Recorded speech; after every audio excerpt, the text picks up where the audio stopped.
So this is going to be another movie review. This one's called Musketeers Forever, 1998. I'm giving it 1 out of 5 stars. I hate this flick. This is going to be another Karate Man recommendation.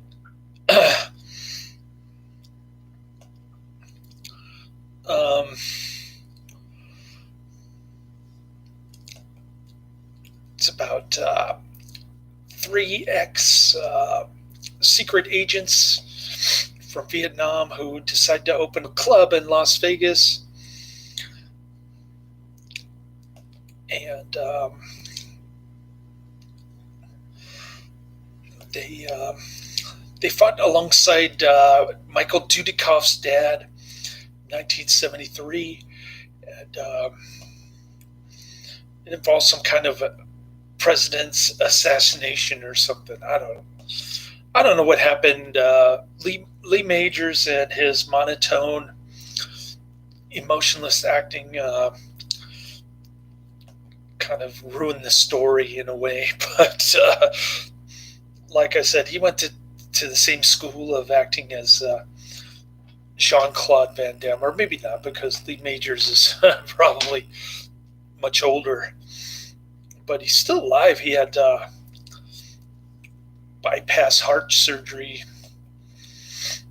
and he's been married like 5 times, I think. But anyways, they open up a club. There's this greedy white male swine of a capitalist gangster dude, greedy and powerful is how they describe him on IMDb, and he wants to rape the native land and build a casino. And he's using it as a front to traffic drugs. I couldn't stand that guy. I really couldn't get into any of the characters. And it didn't make sense when Dudikoff is being held up point blank with a gun, and he manages to convince the bad guy to switch sides. That part didn't make sense. But there's a little bit of nudity in this. I was starting to enjoy those parts anyway, and there's some police corruption, but the music is horrible. The fight scenes aren't that great, and you've got the poor native victims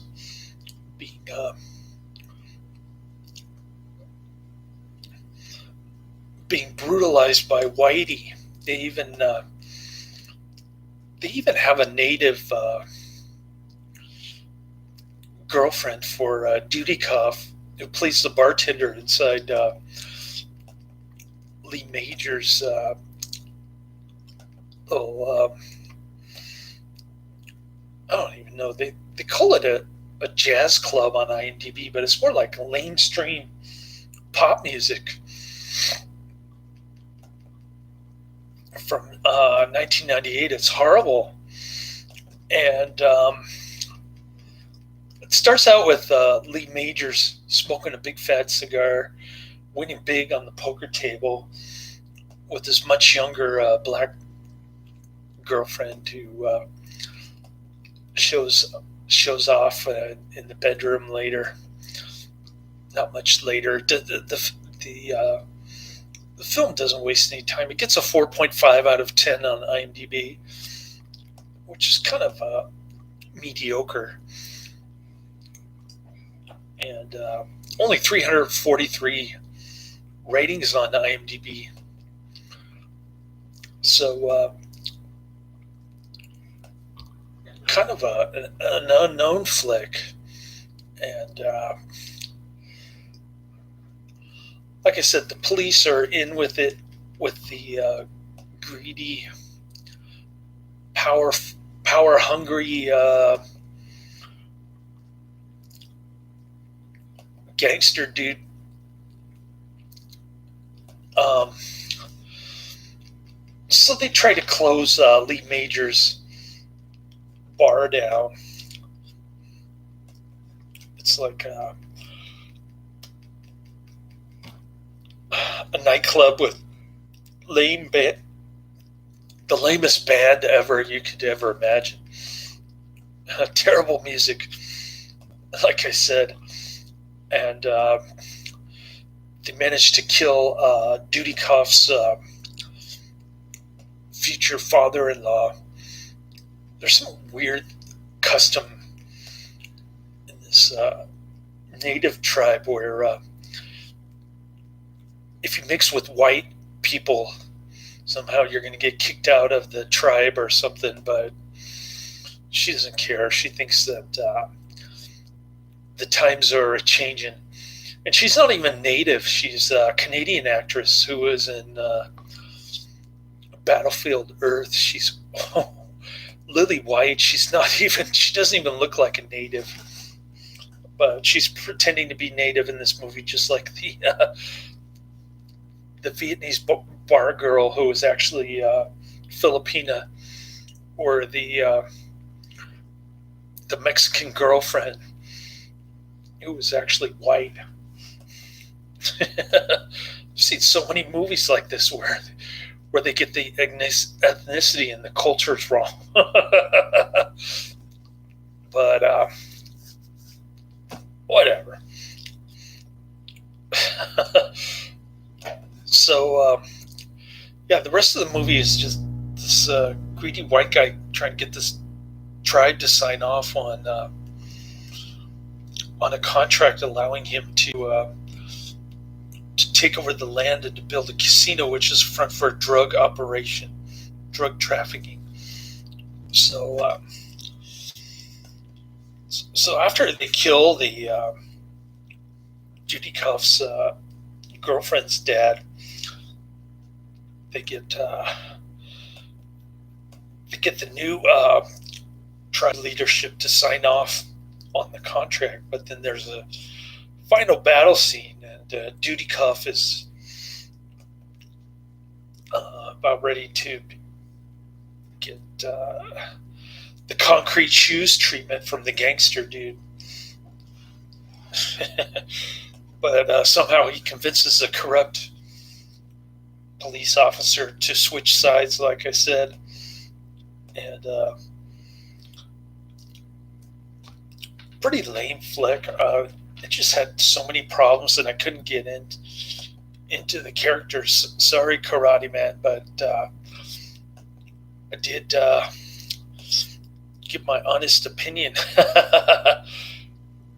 And I'm not too far off. I gave it a lower rating of a 2 out of 10. Like it's a 4.5 on IMDb, but I will see if I can find any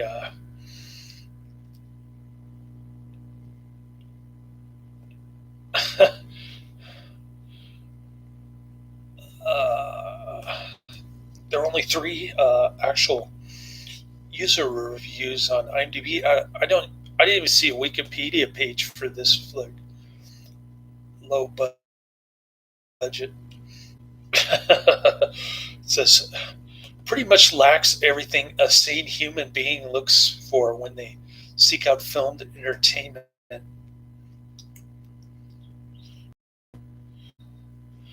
So I want to click on this one. Somebody else gave it a 2 out of 10.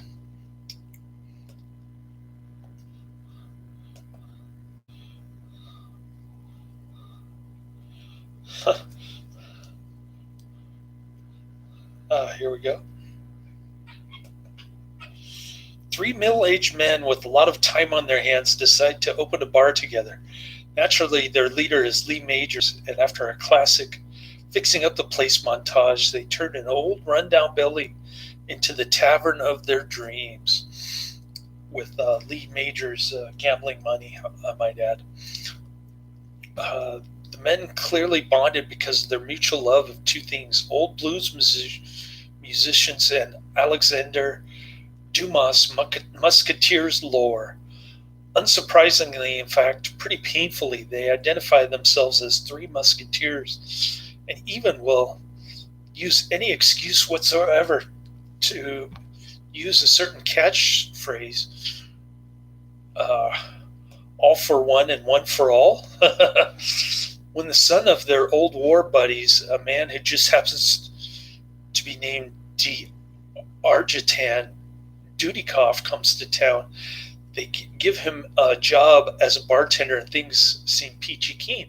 But particularly enough, an evil gangster, Kent Crawford, Rudolph Schenker look-alike Newfield, wants to take some Indian land and build a casino on it. Some local native Canadians actually object to this. Yeah, yeah, the native Canadian. I guess they're talking about Dudikoff's girlfriend, one of which is D'Argentan's love interest, Irina Varakine. Then some barroom brawls erupt, and you go to the kitchen to get a snack. We get another snack later, find out today. The Canadian variant on Roadhouse, or Roadhouse, sadly, or Roadhouse, sadly, pretty much lacks everything a sane human being looks for when they seek out filmed entertainment. It's chock full of dialogue that's so poorly written it's cringe-inducing. The plot is trite and boring. There's a ton of unfunny humor, the bad kind of cliches, and fight scenes so woefully amateurish. They look like bar fights in Billy Ray Cyrus's Radical Jack. Look like a Jet Li movie. It all has a junky look, and the stupidity level is so high you don't care about the characters or their plight. Yeah, I tend to agree with that. Dudikoff is reasonably charming, but there's nothing for him to work with here. He deserves better material he can sink his teeth into, not cinematic empty calories. Even his hair isn't quite as cool as it normally is. Perhaps it has a sixth sense of its own and decided to hibernate during this long Canadian winter. Besides, there's an obvious ripoff of Ring of the Musketeers, 1992, but instead of the power team of Cheech Marin and David Hasselhoff, this has Dudikoff and Lee Majors. Not Lee Majors the second, mind you, but the original one. There are no cool standout moments to be found in this substandard effort. Because the plot deals with natives, the name of the town where all this takes place is Indian Creek. This should give you an idea of the level of creative powers going on here. Though out of the blue, in reference to D'Argentan grown, someone says the line, he has to sell his crossbow for gas money. You don't hear that sentence every day. That was by far the only worthwhile 2 seconds in this dud. We truly tried to see the bright side, and this was all we can come up with. The remaining 90 minutes remain DOA. Though to be fair, local band, Too Many Cooks get a lot of screen time. But then again, do they really want this on their resume? I didn't like that band, by the way. Unfortunately, Musketeers Forever is a major disappointment.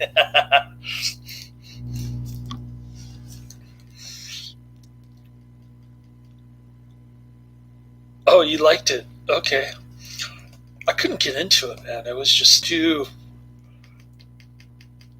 many bland characters, not the least of which was Lee Majors, who went to the Jean-Claude Van Damme School of Acting. The school's been around a long time. That's why Lee Majors went there first. But, yeah, he's back to his emotionless monotone. I just read a big, long review on IMDb from somebody named Tarbush 22000. And that review is actually better than mine, although I disagree with some of the comments that the actual band was degrading themselves. Yeah, I've got 2 seasons of the $6 Million Man on my my Netflix queue, and he was in a bunch of other movies that I've seen too. I can tell you right now. If I blow my channel real quick. Roddy Man is back in the chat room. The same guy who referred this movie to me. Cool. I was kind of disappointed. Man, I've got lots of dead skin. I guess I was out in the sun a lot before I started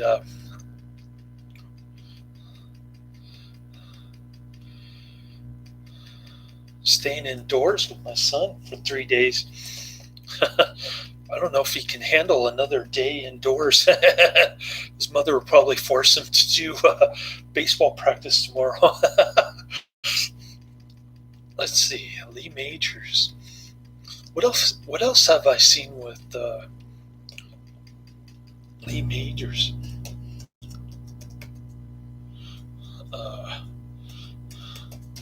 Inquiring minds want to know. Oh, Agency from 1980 with Robert Mitchum, Lee Majors. Then you've got Keaton's Cop, Lee Majors, Abe Vigoda, and Don Rickles. And last but not least, Straight Jacket from 1964. Yeah, that's my favorite Lee Majors movie with the great Joan Crawford wielding the axe. Joan Crawford as the axe murderer in Straight Jacket.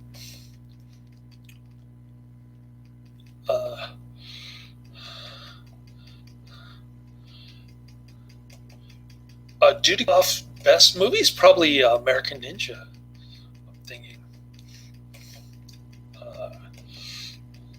Yeah, that was a great movie.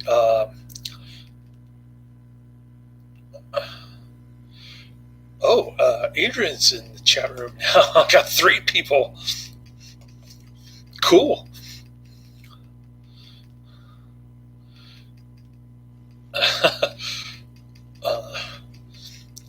Only movie that I really liked with Lee Majors was of course Straight Jacket from 1964. Joan Crawford. Oh man, what a great flick. We're talking William Castle got Joan Crawford to be the axe murderer. Oh man, Joan Crawford is great in that movie. But anyways,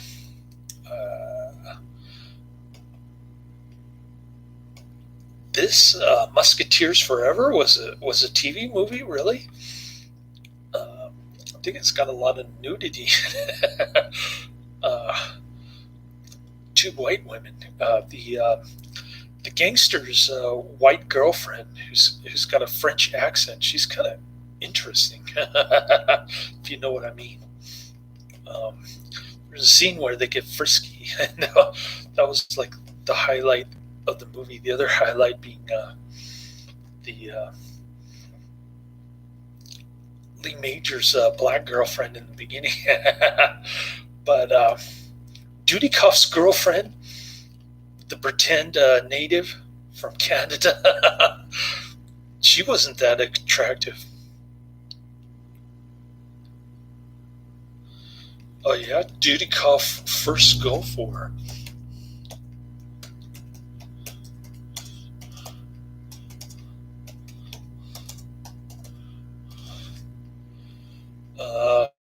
That one was The Human Shield.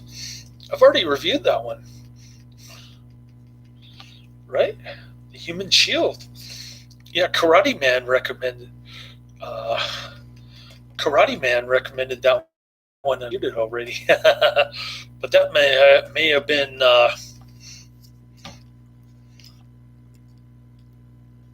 during the beginning of the COVID hysteria last year.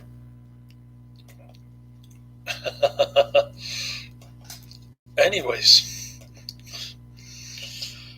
I think I'll check out Oh, you had the Human Shield on VHS. That's pretty cool. You had a lot of stuff on VHS. So did I. I had a big VHS collection back in around 2005, somewhere around there, when I went through my first divorce. My ex-wife, the Filipina, took all of my VHS tapes. So next up is Full Time Killer. That was my Japanese fans' recommendation.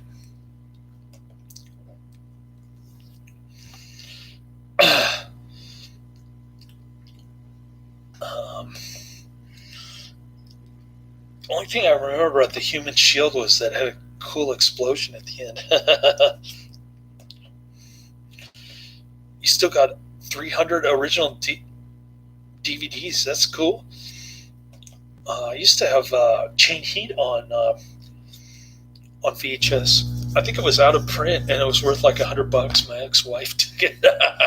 Chain Heat with Linda Blair when she dropped the soap. Anyways, what was I going to say? Oh yeah, my Japanese fan who came back and posted a bunch of comments on on all the Asian films that I reviewed in the past month or so. He's saying, watch this one, Full Time Killer from 2001. With Simon, is it Simon Yam?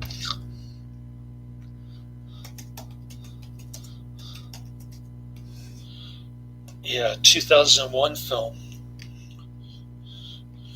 It's got Andy Lau, Simon Yam, and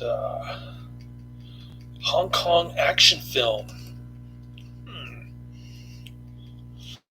So watch that one next. I think I've been taking too many. Have I seen Chain of Command? No, I'm curious.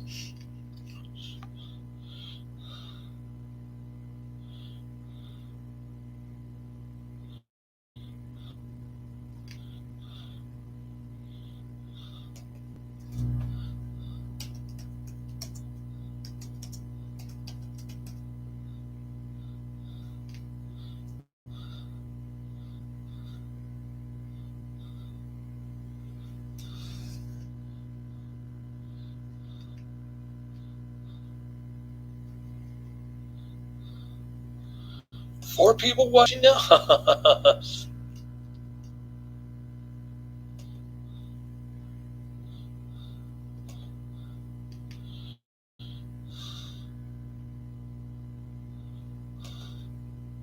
Chain of Command.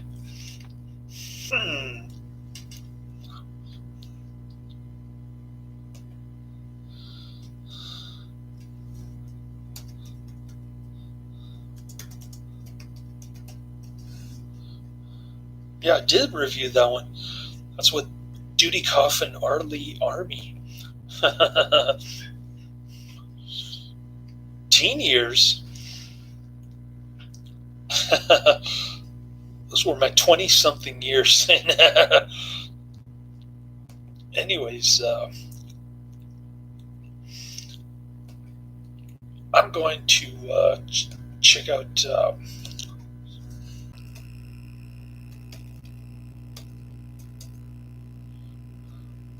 What was that movie that I was looking up?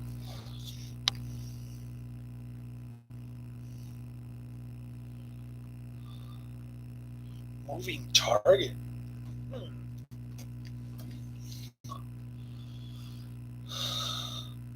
Sounds familiar. I've probably reviewed it.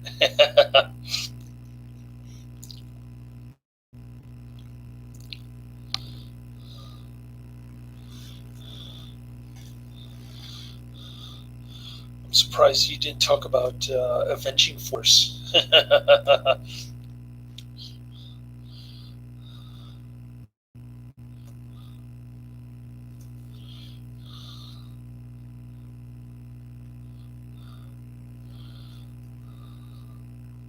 Why is YouTube taking so long, huh? There are 4 people watching in my chat room now. Holy cow.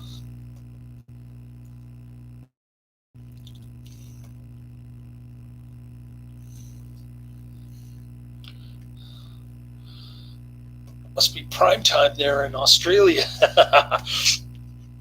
Moving target.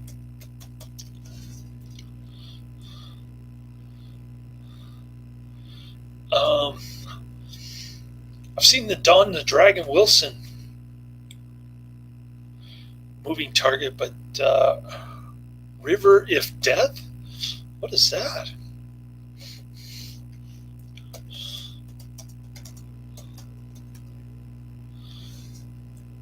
You mean River of Death? Yeah, Dudikoff, River of Death, moving target. I'm gonna see if I can find those